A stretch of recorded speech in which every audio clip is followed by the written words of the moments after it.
iyadoo laga duulaya howlgalka xoreynta gobolka Sool iyo sidii guud ahaanba gobolka Sool looga saari lahaa hadhaadiga maleeshiyaadka jeegaanta ee ku sugan qaybo kamid ah gobolka Sool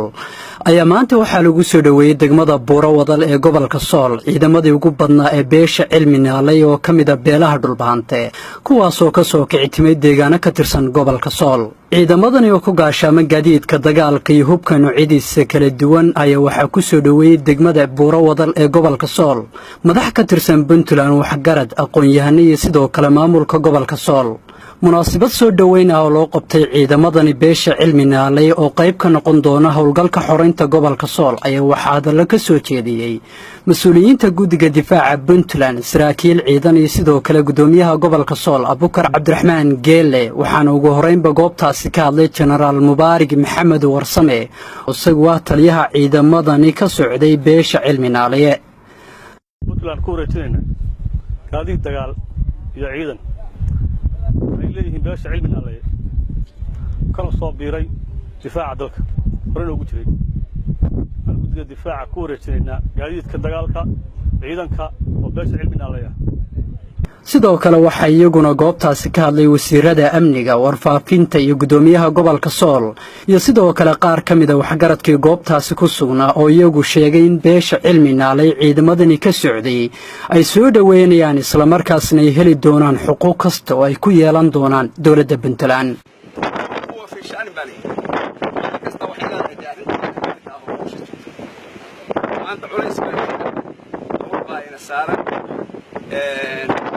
تعالوا هذا يدا محمد الشعب يدولة مصر على طاير وصار نقول بقى يبتسأل وكقع كقع وبوسكي وكوها بنا وقله بنا لقنا بنا halkan waxa isugu dhigay hawl leena keliya oo niman dul iyo dad boobiyayna keliya oo qoyn SNM oo lagu soo dhigay joogay waxaanu anagu hadda tabaabushahan galnayba waxa sidii dhulka looga safayn lahaa dad baa yiraahdo wayna gumaysto waxna ma gumaystaan waxna ma haystaan meelay ka joogan dhulka meelaha ay ka joogan in laga safeeyo baanu ciidanka u keenay iyo qoryaha hubka aad aragteen waanu iibinay beelahan baanu iibinay beesha cilmina la yaabisay hubka aad arkayso qoryaha aad arkayso waxa anaga iibinay waxaanu iibinayna dagaalka inaan ku gallo waanu nimanka dhulka kaga safayno nimankaas anagu waxaanu naqaanaa niman iska soo duulay aflagaada midhana waxa ay dalka laga safeeyo baan hubka iyo u gelinay tacabka inta leeg aanu u galay ciidankaana u keenay ciidankaana waxaan ku wareejinaa dawladda Puntland waxaan rabnaa inay noqdaan askari rasmi ah inay yeeshaan xuquuqda askari leeyahay haday tahay Grace haday tahay isbeeso haday tahay mushaar wixii la heli karo waxa la wixii ciidan leeyahay oo xaq ah ka dhaawacma xuquuqdiisa miska tasaasaan ugu wareejinay dawladda ugana rabnaa inuu askari noqdo loo sawiro kaar yeesho daata galo oo askari noqdo Puntland ساسر دولة بودلان وجودها جنيه مسؤولية بودلان وسيرها. سربت ذي كرامة إذا وانو دمنا وانو ندفعنا وحنو شيء يقف كرير صول ما تنفتي سيد غالي سام بودلان بقى نفتي سيد غالي سما تكل حتى على استد نما كان ذلك واحد لقى قصة فينا يطير غلطة يهدي وقتها يطير ركتها يطير نفتها يبقى إنه خايم الودن يهي خيامي دلكي سيدتكيس بنا نقوق بقى واحد ضد بنا يلقبه ما نتعلي أنا خايم الوطن ماذا ما نتعلي برا في عنا خايم الوطن كواس كعب دونا تدخل وسك كلا بيحدونا تاريخ ده أنا قريش نول وحو كتر يوحو كقط الله أكبر الله أكبر الله أكبر مركب الله سبحانه وتعالى يا وسيرة بطلان أنا صحافة باقي رمتيك يا شيء وحقنا بالبيشان سؤال وعيدا كشرفت المناطق كيري وإنه كغير قاطعان أنت قبل الصوم هل كانوا يجي وعن كسر وين قاعد أفراد صوت وانا لنا هاي هذه هذا ما سنتي ما لنا هاي كل يوم واحد قبل يسمع هاي هذين هاي غير بدلان بيرجع فوق شوقي يمين كونفرت فوق شوقه قبل الصوم سيدنا وأنا ما كان موريان تا SNM وميرشا استيقظتني نوبة حرينا وعلى رامركا بالآن وعلى يري قالوا ما لم يسمع علون يا قالوا ما لم يسمع علون يا ما لم يسمع وحوي ka yimi waxay u socdo waxaan u malaynayaa qof kastoo reer Puntland baadina inuu midaysan yahay in gobolka Sool la xoreeyo gobolka Sool xoreynta inuu ka midaysan in walba intuu qaban karo inuu qaybteeda qaato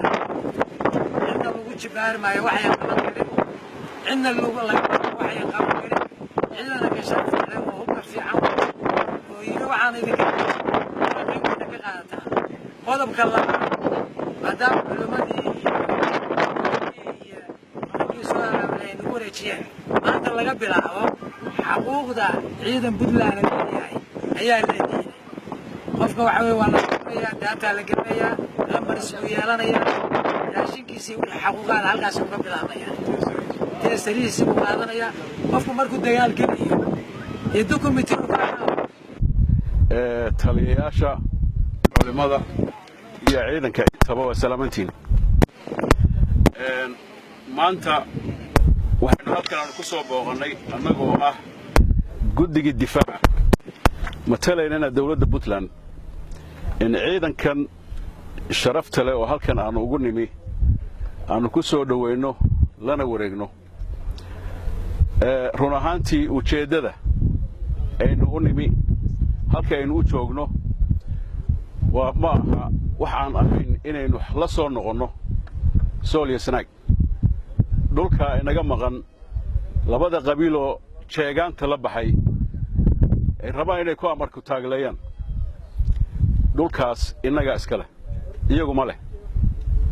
waa qabiil weeye inaguna qabiil baynu nahay dawladna waa nahay qabaa'il ka kooban iyaguna waa qabiil yidhaah anaa lehna ma jiro cid siisay dhulka oo aan ahayn gardaro ay ku soo gardaroodeen ma jirto waxa weeye waxaynu diyaar u nahay dhammaanteen inaynu dhulkeennii la soo noqonno inaynu ka xoreyno dhulkeenna cadowga ka qaylisiyo ka oohinaya carruurteennii iyo dumarkeenna sharafna inoo ogaada taariikhdu way qorantaa kun sannadood oo dambe ayaa laydin xusi doonaa insha allah waxa weeye taariikhdu labadaa bej bay mid kugu daraysaa ama inaad tahay inay bej madow kugu darto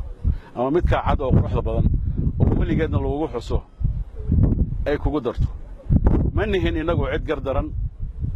mujaahidku idinka weeye waa inaga maaha iyaga maaha waa mujaahid iyagu been ah oo baadil wada weeye waxa weeye mujaahidiintu aakhirana janna kaa horaysa ilaahay idinkiisa adduunkana sharaf baa ku noolaanaysa waxaanu rajaynaynaa guul inaynu ka gaarayno si dhaqso ah cadowgaas dhulkeenna joogana aan ka safayn doonno guul iyo gobonnimo maanta halkan waxaanu soo dhaweynaynaa ciidan culus oo u diyaara inay ka qayb qaataan difaaca dalka lagaga safaynayo ama deegaanada Sool lagaga safaynayo jeegaanta ciidankaas oo ah ciidankii Laascaanood iyo Adhacdeeye waan maanta halkan ku soo dhaweynaynaa aad baan u soo dhaweynaynaa waxaan u mahadcelinaynaa cid kasta oo ka shaqaysay hawshaas waxaan dadka kale ee deegaanada Sool ugu baaqaya iyaguna inta dhiman inay yimaadaan oo ka qayb qaataan difaaca gobolka Sool taariikh waa qormaysa waxa weeyaan qof waliba iyo cid waliba wixii ay ka geysato baa taariikhda u galaysa marka waxaan leeyahay si wanaagsan looga qayb qaato waxaan rajaynaynaa dhawaana in laga kiciyo gobolka Sool insha Allah sheegaanta ku soo duushay ee ku sugan muddada 12 sano